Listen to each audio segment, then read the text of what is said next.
Tout Bon, c'est une marque de mode qui est inspirée de toute l'ambiance carioca de Rio, d'un mode de vie que moi j'ai beaucoup aimé là-bas au Brésil. Et c'est une marque de mode qui s'appuie sur des filières de production équitables et écologiques. L'idée, c'est que ça permet aux gens de se faire plaisir en achetant des vêtements et en même temps d'avoir un acte d'achat responsable en s'appuyant sur cette filière. Le principe de production de Tout Bon, c'est de maîtriser l'intégralité des étapes de la filière. C'est-à-dire que dans un vêtement Tout Bon, on sait exactement d'où vient le coton, on sait exactement quelle couturière l'a fabriqué. Le coton, c'est du coton écologique qui vient du nord-est du Brésil ou aussi du sud du Brésil, on a différentes sources. Et ensuite, il est transformé par des prestataires et il est cousu par des petits groupes de couturières. Et chaque vêtement, d'ailleurs, porte la signature de la couturière qui l'a fabriqué.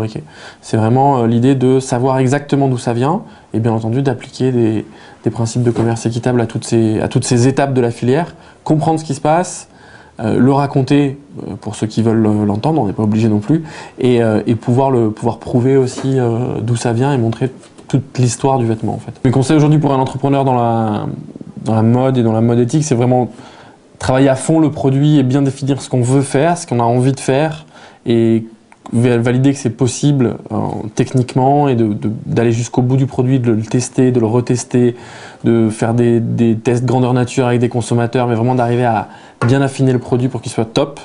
Et deuxièmement, bien réfléchir à quel canal de distribution va être adapté à ce produit-là, en fonction de son prix, en fonction de son style.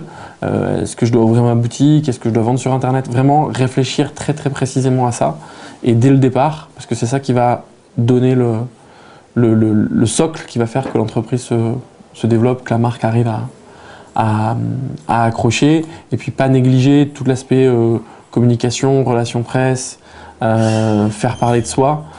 On est dans un domaine ultra concurrentiel, en même temps il y a plein de nouveautés possibles, donc vraiment insister sur cet aspect-là.